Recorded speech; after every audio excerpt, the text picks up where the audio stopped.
Assalamualaikum warahmatullahi wabarakatuh.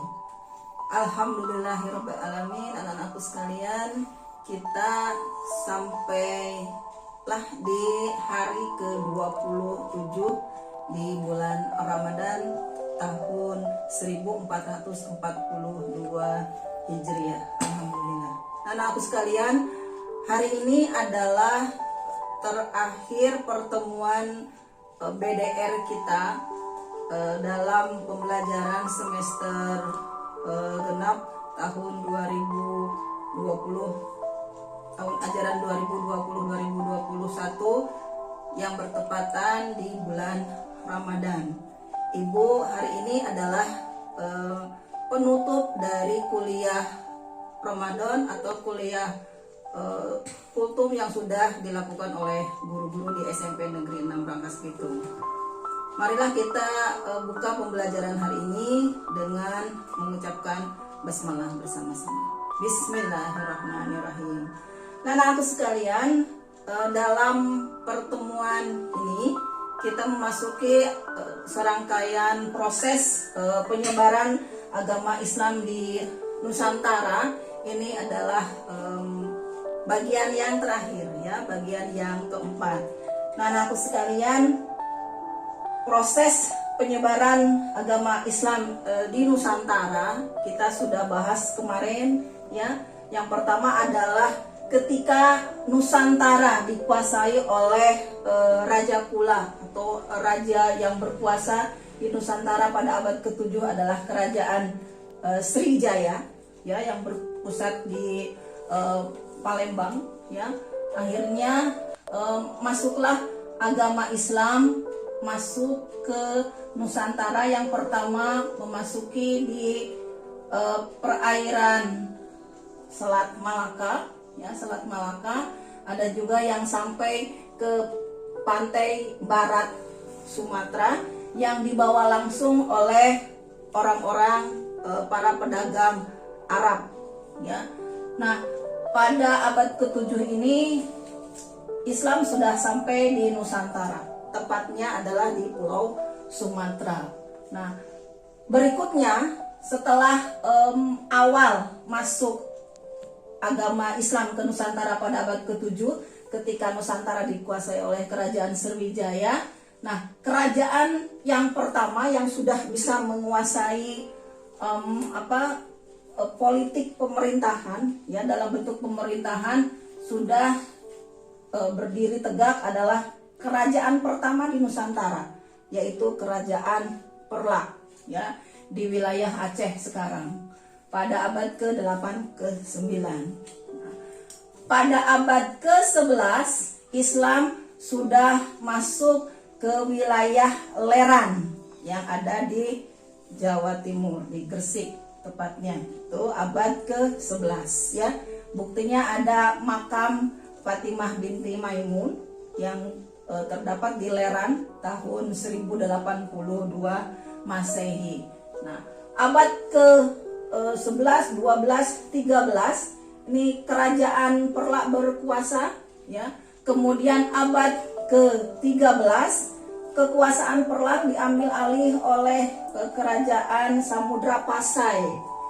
Diambil alih maksudnya adalah peta kekuasaan kerajaan Perlak, ya. Kenapa? Karena putra Sultan Perlak yang terakhir ini menikah dengan Raja Samudra Pasai, yaitu Sultan Malik Al-Saleh, ya. Yang buktinya ada makam yang diketahui tahun 1297, abad ke-13. Kemudian buktinya abad ke-13 ini adalah ada catatan dari Marco Polo, ya, yang melakukan pelayaran dari Cina ketika mau pulang ke wilayah Venesia. Dari Cina pulang melalui Selat Malaka dan singgah di kerajaan Perlak dan kerajaan Samudra Pasai, ya. Kerajaan Raja Samudra Pasai saat itu ketika Marco Polo singgah di Samudra Pasai dan Perlak adalah Sultan yang kedua, putra Sultan Malik Al-Saleh, yaitu Sultan Malik Ad-Dahir, ya, atau At-Tahir. Nah, pada abad ke-13 kekuasaan Selat Malaka ini di bawah pengaruh kerajaan Samudra Pasai. Nah, dari Samudra Pasai, Islam kemudian menyebar ke wilayah Malaya atau Malaysia sekarang, ya. Dari Malaysia nanti Islam menyebar ke seluruh Nusantara, ya, ke seluruh Nusantara. Dari di sini ada kerajaan Malaka yang menjadi penguasa yang dalam perdagangan Selat Malaka setelah kerajaan Samudra Pasai berakhir. Ini peta kekuasaan Islam beralih ke kerajaan Malaka. Dari kerajaan Malaka nanti Islam menyebar ke wilayah Brunei, dan dari Brunei nanti ada yang menyebar ke wilayah Filipina bagian selatan. Anak-anakku sekalian, kita lanjutkan ya proses penyebaran ke wilayah seluruh di Nusantara. Tadi Ibu ulang ya, kerajaan Malaka, ya, kerajaan Malaka yang menguasai wilayah perairan Selat Malaka akhirnya melakukan proses penyebaran Islam hampir ke seluruh wilayah Nusantara. Yang pertama adalah dari kerajaan Malaka menguasai wilayah kerajaan di Sumatera ini ya, sekitar Sumatera bagian barat, kemudian Sumatera bagian selatan, juga ke Kepulauan Riau, ke Kepulauan Bangka Belitung, ya. Ini Bangka Belitung, Palembang, kemudian wilayah Sumatera bagian selatan. Ini semuanya di bawah kekuasaan kerajaan Malaka. Kemudian juga para pedagang yang melalui Selat Malaka, kemudian melalui Singapura atau Tumasik saat itu, ya, kemudian menyebarkan Islam ke wilayah Brunei, dan selanjutnya adalah ke wilayah kepulauan kepulauan yang ada di Filipina bagian selatan. Juga dari Palembang Islam menyebar ke wilayah Gresik, ya, ke wilayah Jawa Timur. Nah, dari Jawa Timur inilah penyebaran Islam dilakukan hampir ke seluruh pulau yang ada di wilayah Pulau Jawa, ya. Dari Gresik, kemudian yang pertamanya nanti ke Demak, ya. Demak sebagai pusat kerajaan Islam pertama yang ada di Jawa. Dari Demak Islam menyebar ke Cirebon, dari Cirebon kemudian nanti menyebar ke wilayah wilayah Jakarta, ya, kalau sekarang, ya, yaitu menguasai dengan Sunda Kelapa. Kemudian dari Sunda Kelapa nanti menguasai wilayah Banten, ya, wilayah Banten, dan Banten inilah nanti berdirilah kerajaan Islam Banten. Kemudian yang dari Demak di sini mulai ke Kudus, kemudian nanti menguasai wilayah di kerajaan-kerajaan yang ada di Jawa Tengah dan Jawa Timur. Ya, ini semuanya penyebaran Islam di Jawa dilakukan oleh Dewan Wali atau Wali Sangha, ya. Jadi pengertian Wali Sangha bukan wali yang 9 ini seperti sekarang ini, ya. Ini adalah beberapa orang wali yang ada dalam Dewan Wali, ya. Jadi Sangha itu bukan diartikan Songo dalam angka 9, tapi Sangha ini ada yang menafsirkan Dewan Wali, dan memang terdiri dari 9 orang di setiap periodenya. Dewan Wali itu ada dalam 5 periode, ya, 5 periode penyebaran Islam di Pulau Jawa, dari mulai abad ke-13, 14, 15, 16, ya. Ini semuanya dilakukan oleh Wali Sangha ini. Nah, kemudian dari Gresik ini menyebar ke wilayah Makassar, ya, dari ke wilayah Makassar. Dan ada salah seorang pembantu, maksudnya pembantu perjuangan Sultan Ageng Tirtayasa ini dari Banten, ini pernah melakukan perjuangan juga ke wilayah Makassar, yaitu Syekh Yusuf ya, Syekh Yusuf.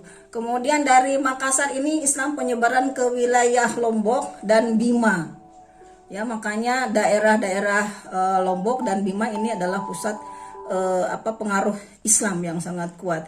Kemudian dalam perjalanan laut ya dari wilayah Gresik menuju ke wilayah Makassar, ini ada juga yang bukan memotong jalan artinya ya, yang memisahkan masuk ke wilayah Ambon dan nanti langsung ke Halmahera, yaitu di sini adalah Maluku Utara, yang nanti ada dua kerajaan besar yang ada di Maluku Utara, yaitu Kerajaan Ternate dan Kerajaan Tidore sebagai pusat dari rempah-rempah Nusantara saat itu yang nanti akan diperebutkan oleh para kolonialis Eropa ya.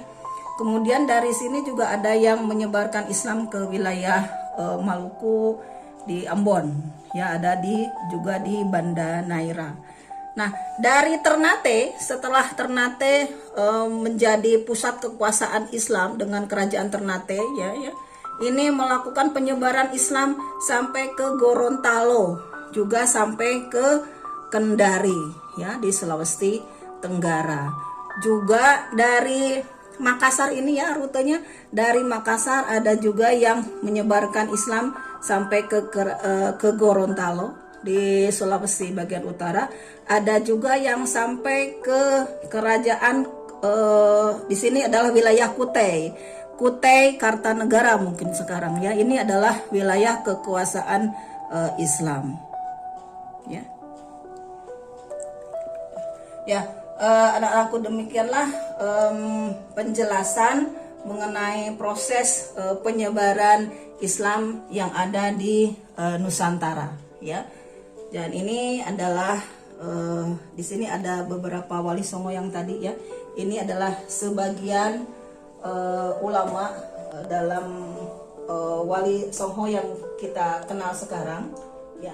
Ini ada Sunan Ampel, Sunan Bonang, kemudian Sunan Derajat, Sunan Giri, kemudian ada Sunan Gunung Jati, kemudian Sunan Kudus, kemudian ada Sunan Kalijaga, kemudian Sunan Maulana Malik Ibrahim, dan yang ini adalah Sunan Muria ya. Ini adalah beberapa orang wali yang sampai sekarang kita kenal ya. Demikianlah proses penyebaran agama Islam di Nusantara, yaitu sesi terakhir dalam pembelajaran BDR kita yang diisi dengan materi tentang sejarah Islam di Nusantara.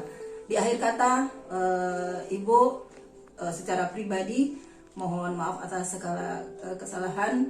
Kemudian selamat berlibur, libur Ramadan dan libur Idul Fitri, dan Ibu ucapkan Ibu atas nama guru-guru di SMP Negeri 6 mengucapkan selamat menjalankan ibadah puasa, kemudian selamat merayakan Idul Fitri. Taqabbalallahu minna wa minkum siyamana wa siyamakum. Selamat Idul Fitri. Mohon maaf lahir dan batin. Assalamualaikum warahmatullahi wabarakatuh.